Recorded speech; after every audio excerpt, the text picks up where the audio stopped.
नमस्कार, आप देख रहे हैं इंडिया वॉइस और मैं हूं आपके साथ श्रुति अंगद। देवभूमि समाचार में आप सभी का स्वागत है। देवभूमि समाचार की करते हैं शुरुआत। देहरादून से बड़ी खबर सामने आ रही है। चारधाम यात्रा 2025 की तैयारियां तेज हो गई है।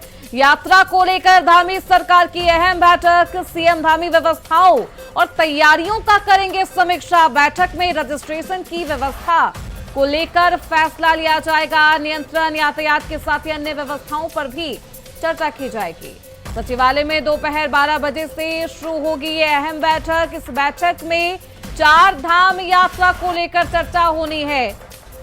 चार धाम यात्रा में किस तरीके से व्यवस्थाओं को सुदृढ़ किया जाए, इन तमाम मुद्दों पर आज गहन चिंतन मंथन किया जाएगा। हमारे साथ हमारे सहयोगी अभय कैंतुरा इस खबर पर ज्यादा जानकारी के साथ जुड़ चुके हैं। अभय, चार धाम यात्रा की तैयारियां तेज हो गई है और आज धामी सरकार की अहम बैठक होनी है। कितने बजे से ये बैठक और इस बैठक में कौन कौन शामिल होंगे?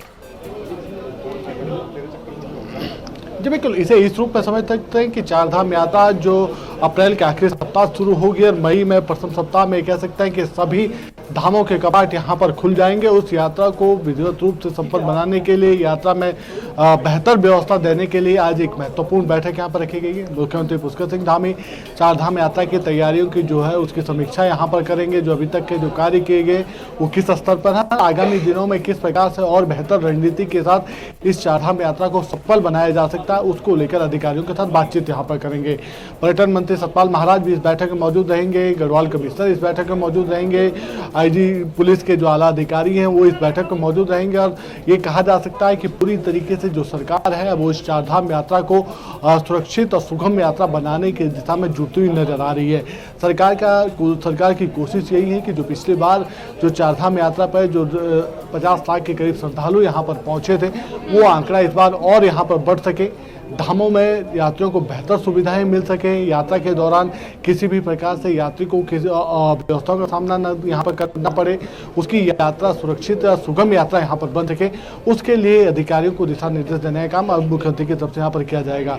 ये कहा जा सकता है कि चार धाम यात्रा उत्तराखंड की आर्थिकी का मजबूत आर्थिकी की रीढ़ यहाँ पर कही जाती है। 40 लाख से ज़्यादा लोग इस यात्रा से प्रभावित यहाँ पर होते हैं और ये सीधे तौर पर कहा जा सकता है कि गढ़वाल क्षेत्र के लिए तो ये रोजी रोटी की एक बड़ी सीढ़ी कहा जा सकता है, बड़ी आर्थिक प्रमुख चीज़ यहाँ बताई जा सकती है। अगर इस तरह की यात्राओं को फिर संपन्न बनाने की जो कोशिश रहती है उसमें बेहतर प्रबंध कैसे किए जा सकते हैं, उसकी तैयारी में अब सरकार जुटी हुई नजर आ रही है। अप्रैल महीने के लास्ट में अब है इसकी शुरुआत होगी चार धाम यात्रा की। ऐसे में वो कौन कौन से बिंदु हैं जिन पर आज चर्चा होगी बैठक में? देखिए, सबसे बड़ी बात यह है कि इस बैठक में जो महत्वपूर्ण बिंदु होंगे वो होंगे यात्रा की सुरक्षा। यात्रा में किस प्रकार से भीड़ को नियंत्रित किया जा सकता है धामों में, क्योंकि धामों से पहले जिस प्रकार से जाम यहाँ पर लगता है, धामों के पास जिस प्रकार से भीड़ यहाँ पर जुटने लगती है, उस भीड़ को कैसे नियंत्रित किया जा सकता है, यानी भीड़ मैनेजमेंट क्या कुछ रहने वाला है, उसको किस प्रकार से उस पर काम किया जा सकता है, उसको लेकर बातचीत होगी। इसके अलावा ऋषिकेश हरिद्वार से जब यात्री चारधाम यात्रा के लिए निकलता है तो उसका जो रूट प्लान जो रहने वाला है वो किस प्रकार से रखा जा सकता है ताकि उसको जाम की समस्याओं का सामना ना करना पड़े, क्योंकि पूर्व में जो अनुभव सरकार के पास रहे वो अच्छे ट्रैफिक समस्याओं से जुड़े हुए अच्छे अनुभव नहीं कहा जा सकते हैं, ट्रैफिक से जुड़े बेहतर अनुभव नहीं किए जा सकते हैं। घंटों ये कह सकते हैं कई बार ये जाम की जो समस्या होती 4 से 6 घंटे यात्रियों को एक ही जगह पर रहना पड़ता है और उस जाम की समस्याओं से निजात रूबरू होना पड़ता है। तो उस दौरान किस प्रकार से उस यात्रा को व्यवस्थित किया जा सकता है उसको लेकर बातचीत यहाँ पर होगी। इसके अलावा जो सबसे बड़ा मुख्य बिंदु होगा चर्चा का, जिस पर आज मुख्यमंत्री समीक्षा सबसे पहले करेंगे, वो करेंगे स्वास्थ्य व्यवस्था किस प्रकार से सुदृढ़ वहां पर की जा सकती है, क्योंकि चार धाम यात्रा में जिस प्रकार से स्वास्थ्य व्यवस्थाएं हो रही है, जो अब तक यात्रियों के मरने का जो ग्राफ यहाँ पर आता है, जो आंकड़ा यहाँ पर आता है, वो सरकार के लिए बड़ा चिंतादायक विषय कहा जा सकता है। इसलिए बेहतर स्वास्थ्य हो सके श्रद्धालुओं का, उस दौरान यात्रा के दौरान उनके स्वास्थ्य में किसी प्रकार की दिक्कत ना हो, अगर होती भी है तो उसको किस प्रकार से मैनेजमेंट के रूप में वहाँ पर व्यवस्थित किया जा सकता है, उन सब चीज़ों को लेकर बातचीत यहाँ पर होगी। तो बड़ा महत्वपूर्ण कहा जा सकता है राज्य की बैठक, कई मायनों में महत्वपूर्ण और ये चारधाम यात्रा के लिहाज से बहुत जरूरी भी है ताकि समय रहते हुए सभी व्यवस्थाएं दुरुस्त की जा सके, सुनिश्चित की जा सके। जी बिल्कुल, बैठक में रजिस्ट्रेशन की व्यवस्था को लेकर भी फैसला लिया जाएगा। एक बड़ी चुनौती होगी क्राउड मैनेजमेंट, उसको लेकर प्रशासन क्या कुछ रूपरेखा तैयार कर सकता है? अब है देखिए, इस बार ये तो कहा जा सकता है कि जब चारधाम यात्रा पाएंगे तो रजिस्ट्रेशन बहुत जरूरी यहाँ पर होगा। जो श्रद्धालु यहाँ पर आ रहा है वो रजिस्ट्रेशन अपना कराना उसके लिए अनिवार्य होगा। इसके अलावा उसको अपनी हेल्थ प्रोफाइल जरूर अपलोड करनी होगी। यानी अगर 50 साल से ऊपर का व्यक्ति है तो फिर उसको ये कंपलसरी कर दिया जाएगा कि वो अपना हेल्थ चेकअप वहाँ जरूर कराएं। अगर इस दौरान डॉक्टरों की टीम के द्वारा उन्हें यात्रा करने से मना कर दिया जाता है, वो मेडिकल अनफिट पाए जाते तो फिर उन्हें यात्रा करने की अनुमति नहीं दी जाएगी। अगर किसी कंडीशन में यात्रा करते भी हैं तो फिर उनके साथ स्वास्थ्य की जो टीम होगी वो जरूर वहाँ पर रहेगी।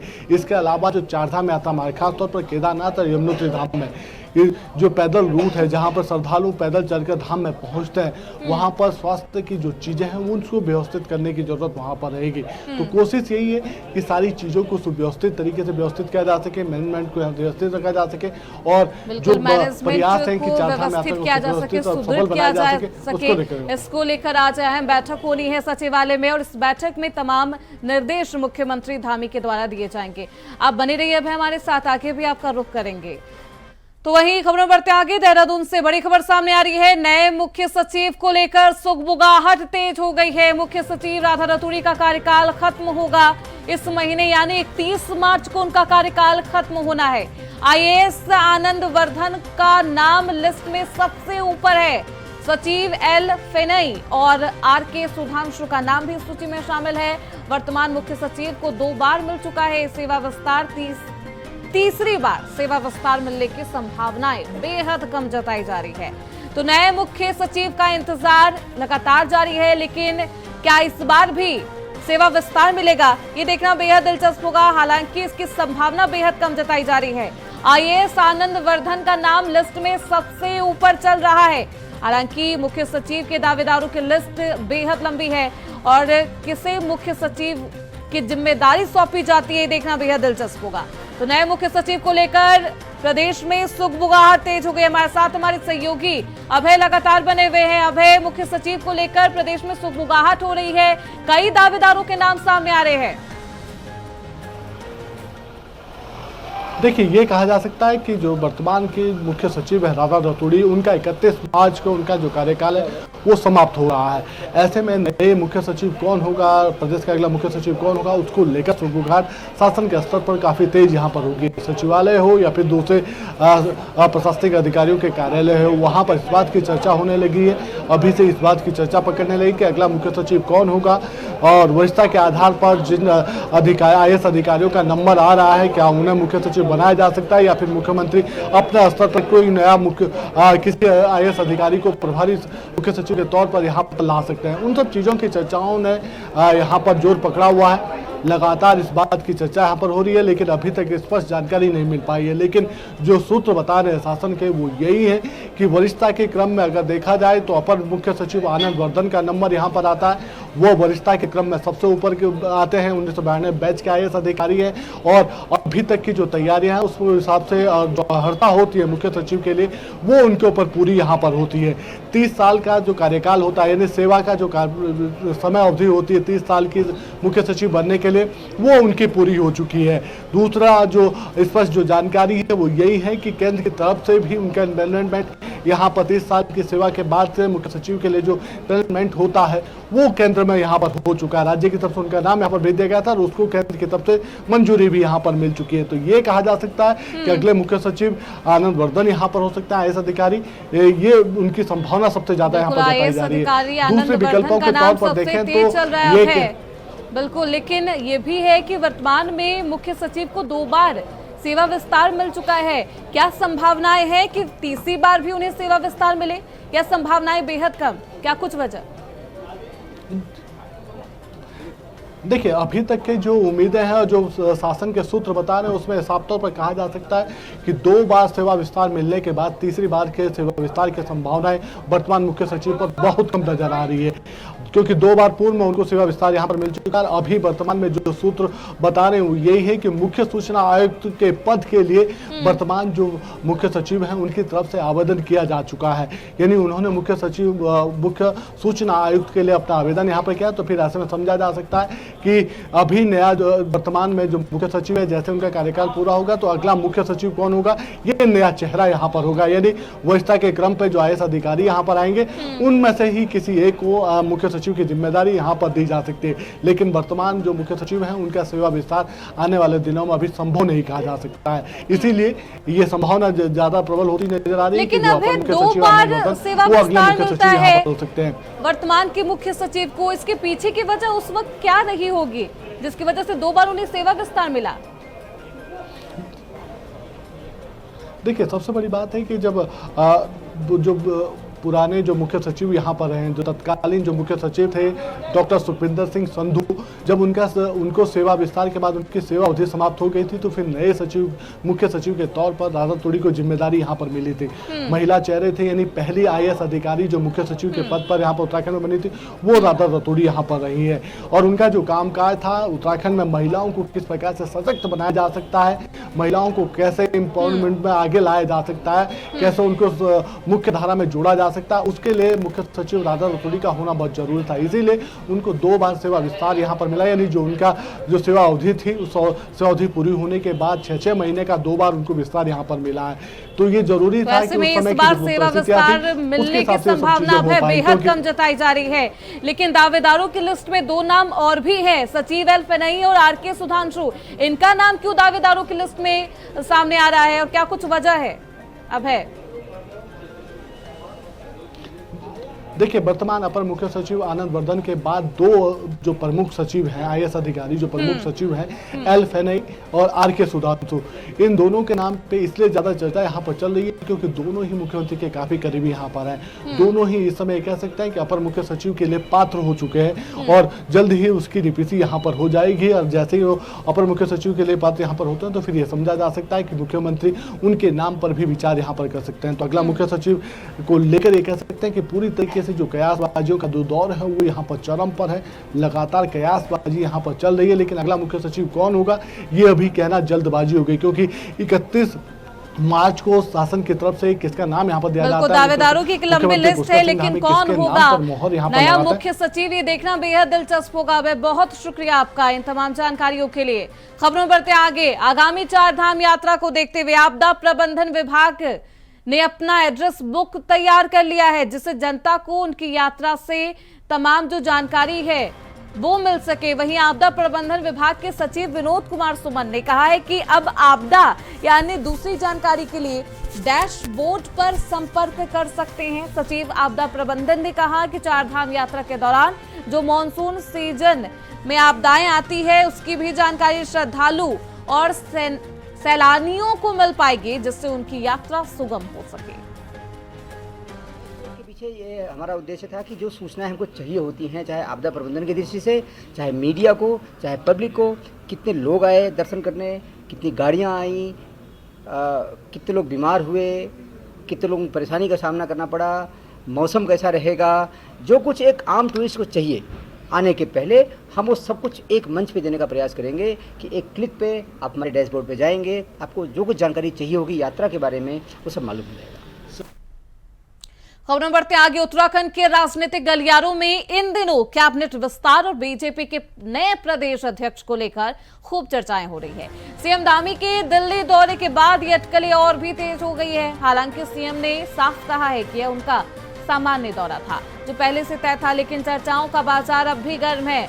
वहीं अगर बात करें कि बीजेपी के प्रदेश अध्यक्ष और कैबिनेट मंत्रियों की, तो अटकलें लगाई जा रही है कि राजपुर से बीजेपी विधायक खजान दास को जिम्मेदारी मिल सकती है।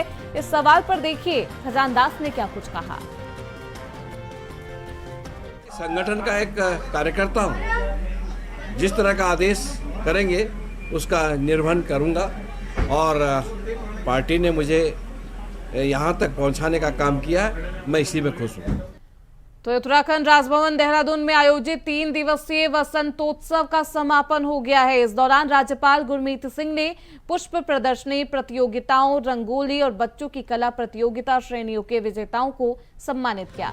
तो वही वसंतोत्सव के इन 3 दिनों में काफी संख्या में लोगों ने कार्यक्रमों का खूब आनंद लिया। इस कार्यक्रम में इस साल की चल वैजंती IIT रुड़की को मिली है। तो वही राज्यपाल ने कहा है कि पुष्पों से अर्थव्यवस्था में वृद्धि और निश्चित ही समृद्धि आएगी। उन्होंने कहा कि उत्तराखंड में शहद, सुगंधित पौधों और फूलों के क्षेत्र में व्यापक संभावनाएं हैं, जो राज्य की आर्थिक समृद्धि और ग्रामीण विकास में क्रांतिकारी बदलाव ला सकती है। वहीं कार्यक्रम में पहुंचे कृषि मंत्री गणेश जोशी ने कहा है कि कृषकों, महिलाओं और युवाओं की भागीदारी ने वसंतोत्सव को विशेष बनाया है। उन्होंने समापन समारोह में सभी विजेताओं, प्रतिभागियों तथा प्रदर्शनी के मुख्य आयोजक, उद्यान विभाग, संस्कृति विभाग सहित सभी सहयोगी विभागों को इस महोत्सव के सफल आयोजन के लिए बधाई दी। वसंतोत्सव 2025 का आज समापन हुआ है और जिस प्रकार से लगातार लोगों की आवक बढ़ रही है, पिछली बार की तुलना में 50,000 लोग अधिक आए, 2 लाख से अधिक लोगों ने इसमें पार्टिसिपेट किया और अभी भी लोग मांग कर रहे थे कि इसको और बढ़ाया जाए। मैंने माननीय राज्यपाल से निवेदन किया और मेरे निवेदन को स्वीकार करते हुए उन्होंने इसे अगली बार से 4 दिन कर दिया है। और आज इस प्रदर्शन के माध्यम से हमारे हॉर्टिकल्चर विभाग ने प्रदर्शित किया कि हमारा विभाग इस दिशा में कितना अच्छा काम कर रहा है और आने वाले समय में फ्लोरिकल्चर, हॉर्टिकल्चर यहाँ की आर्थिकी में एक मील का पत्थर साबित होगा। आज के इस कार्यक्रम से ये भी सिद्ध हो गया है और मैं इस कार्यक्रम के सफलता के लिए हमें विभाग के सभी अधिकारियों का, हमारे सेक्रेटरी का, डीजी का, हमारे डायरेक्टर हॉर्टिकल्चर का और जितने भी हमारे और अन्य अधिकारी हैं जिन्होंने दिन रात लगकर इसको सफल बनाया, क्योंकि महामहिम ने बार बार अपने उद्बोधन में इसका उल्लेख किया है, उनको भी मैं बधाई देता हूँ, शुभकामनाएं देता हूँ।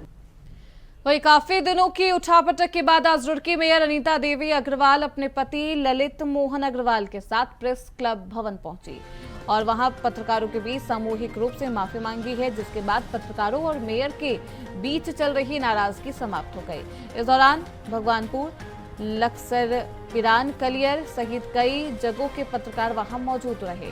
आपको बता दें कि नगर निगम की बोर्ड बैठक के दौरान पत्रकारों और विधायकों के बीच धक्का मुक्की होने के आरोप लगे थे, जिसके बीच आज मेयर के द्वारा माफी मांग ली गई है। वहीं विधायक प्रदीप बन्ना से समझौता नहीं हो पाया है। मैं सबसे पहले तो आप सबको होली की बहुत बहुत शुभकामनाएं देता हूँ। थोड़ी बहुत परिवार, मैं अपना मीडिया को भी अपना परिवार ही समझता हूँ। परिवार में कभी थोड़ी गलतफहमियाँ हो जाती हैं, वो आज आके सारी गलतफहमियाँ दूर हो गई और हम सब गले मिल गए और हम सब मिलके ही रुड़की के विकास के लिए कार्य करेंगे। और कभी भी हम ये नहीं सोच सकते कि पत्रकार भाइयों को कोई हमारी तरफ से ठेस पहुँचे, क्योंकि मैंने हमेशा ही पत्रकारों का सम्मान किया है और पत्रकार मेरे दिल में है और दिल में ही रहेंगे। ऐसा ना कुछ गलत फहमियाँ रही, ऐसा कोई किसी का लक्ष्य नहीं था, लेकिन मैं जो भी कुछ घटना हुई उसके लिए मैं खेद प्रकट करता हूँ। और कभी भी ऐसा नहीं है, पत्रकार हमारे साथ हैं, हम मिलजुल के योजना बनाएंगे। अगली बोर्ड की व्यवस्था भी मिलजुल के, तो बोर्ड की बैठक पहले प्लान करके ना फिर उसी हिसाब से करेंगे। नहीं, कोई ऐसी नहीं होगी जिससे कि किसी को दिल को ठेस पहुँचे, ऐसा कोई।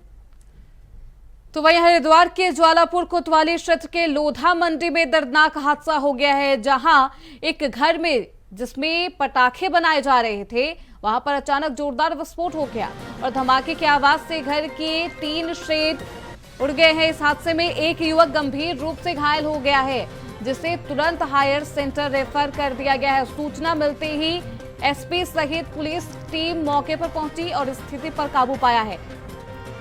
तो पटाखा विस्फोट से यह हादसा हुआ है।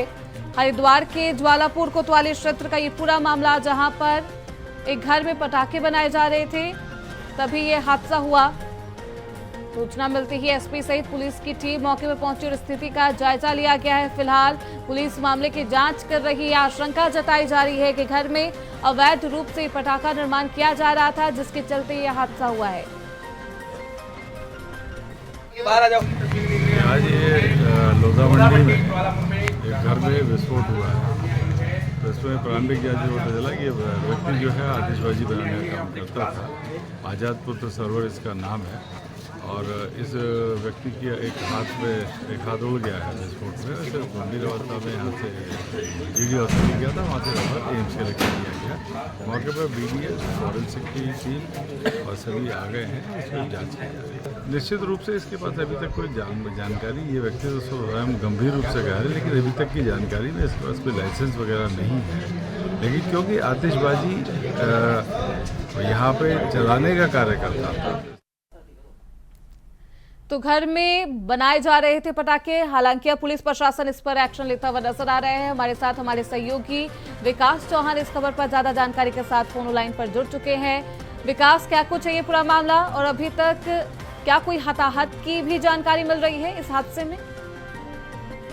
8 बजे का ये झालापुर कोतवाली क्षेत्र के लोधा मंडी का ये मामला है, जहां पर एक व्यक्ति जो शादी वगैरह पार्टियों में जो पटाखे चलाने का काम यहाँ पर करता था, वो घर पे किसी तरह का काम यहाँ पर कर रहा था, जिस दौरान ये घटना घटी है, जिसमें एक व्यक्ति जो पटाखे जो फोड़ता है, इसके हाथ में भी चोट आई है, जिसको यहाँ स्थानीय हॉस्पिटल में पहले एडमिट कराया था, जिसको हायर सेंटर यहाँ से रेफर किया गया है। वहीं अगर हम पुलिस की बात करें, पुलिस का ये कहना है कि उस व्यक्ति के पास किसी तरह का कोई लाइसेंस यहाँ पर नहीं था, जिसकी जांच यहाँ पर की जा रही है और क्या उस पर कार्रवाई की जाएगी, क्योंकि अभी फॉरेंसिक की जांच भी उस जगह की यहाँ पर की गई है।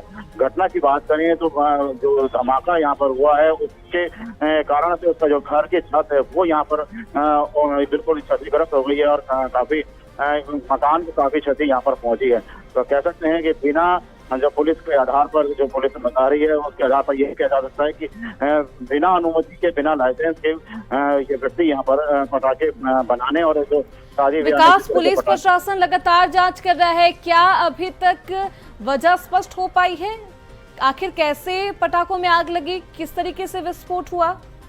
देखिए, पुलिस जो अधिकारी मौके पर पहुंचे, उनका ये कहना था कि जिस तरह प्रथम दृष्टा है और उसके हाथ में भी जिस तरह की चोट लगी है, तो उसका प्रथम दृष्टा यही देखने में आ रहा है कि जिस तरह से वो कोई पटाखे का यहाँ पर निर्माण जो शादी ब्याह में फोड़ने के होते हैं, उनका यहाँ पर निर्माण यहाँ पर कर रहा था, जिस दौरान ये घटना यहाँ पर घटी है। हालांकि फॉरेंसिक टीम भी मौके पर पहुंचकर पूरी जाँच यहाँ पर कर रही है, जिसके बाद ही कोई उसकी रिपोर्ट आने के बाद ही कोई स्पष्ट यहाँ पर कहा जा सकेगा। जी बिल्कुल, पुलिस प्रशासन के द्वारा लगातार जांच किया जा रहा है और फॉरेंसिक टीम भी मौजूद है। आखिर किस तरीके से विस्फोट हुआ, इसके बारे में भी जानकारी ली जा रही है। बहुत शुक्रिया आपका विकास इन तमाम जानकारियों के लिए।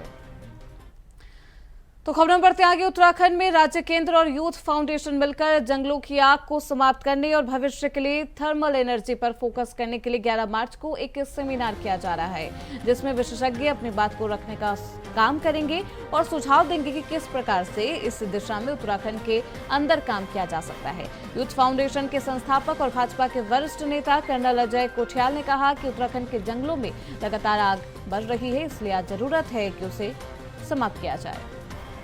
के जो मुख्यमंत्री हैं, उनके सेक्रेटेरिएट के तहत मिनिस्ट्री ऑफ अर्थ साइंस के सुपरविजन में यूथ फाउंडेशन और वाडिया इंस्टीट्यूट मिलकर के एक सेमिनार कर रहा है, जो कि पर्यावरण से संबंधित है, जिसमें कि हम 2 मुद्दे डिस्कस कर रहे हैं और उसके बाद उनको आगे लेकर के चलेंगे। पहला है हमारे उत्तराखंड में जो जंगलों में आग लग रही है, उस आग के बचाव के तरीके, उसमें किस प्रकार से विभिन्न विभागों को इस्तेमाल करके हम इसको रोकने का एक प्रयास कर सकते हैं।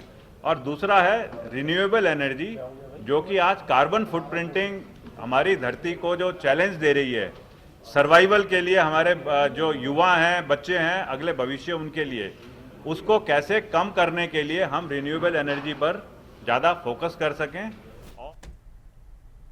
वहीं देहरादून में इस समय उत्तराखंड में वन महकमे में कुछ ठीक नहीं चल रहा। वहीं विभागीय अधिकारियों की लापरवाही के चलते अब जांच शुरू हो चुकी है। मामला वन विभाग के अंतर्गत कैंपा परियोजना के बजट के दुरुपयोग का है, जिसमें अधिकारियों की तरफ से बजट को लेकर आईफोन खरीदने के और घर के कार्य को खरीदने में लगाया गया है। वन मंत्री सुबोध उनियाल की माने तो इस पूरे मामले पर जांच चल रही है। वहीं 13 IAFS अधिकारियों को नोटिस भेजा गया है। वन मंत्री ने कहा है कि पूरे मामले की जांच की जा रही है और दोषियों के खिलाफ सख्त कार्रवाई की जाएगी। 2 मोबाइल खरीदेंगे और एक आध लैपटॉप भी है, लेकिन क्योंकि उसका परीक्षण करा रहे हैं। उसमें हम लोगों ने सीधी जाके पूरी रिपोर्ट लेने के बाद से हमारे जो अधिकारी हैं उन्होंने उनसे चर्चा भी की और उसका परीक्षण करने के बाद ये पाया कि उसमें जो 4-5 तरह की जो अनियमितता बताई गई हैं, उसमें एक तो ये है कि नर्सरी का निर्माण कर दिया कैमका के पैसे से। अब उसका ही परीक्षण करा रहे हैं कि क्या नर्सरी का निर्माण गाइडलाइन में है कि नहीं है। दूसरा, कुछ अधिकारियों ने अपने भवनों की रिपेयर कर दी, तो DFO रेजिडेंस की भी रिपेयर हुई है। तो ये तीसरा, कुछ फर्नीचर, फ्रिज, टीवी ये भी परचेज किए गए हैं। और चौथा जो बताया कि कुछ जगह 2 मोबाइल और वहीं पर्यटक नगरी रानीखेत के पंचेश्वर महादेव मंदिर परिसर में पहली बार महिलाओं ने होली गायन का आयोजन किया। नगर के सुभाष चौक पर महिलाएं होली की वेशभूषा में एकत्रित हुई और 18 टोलियां सभी सदर बाजार होते हुए शिव मंदिर पहुंची। पूरा कार्यक्रम रानीखेत सांस्कृतिक समिति ने आयोजित किया था। इस कार्यक्रम के मुख्य अतिथि कैंट बोर्ड के CEO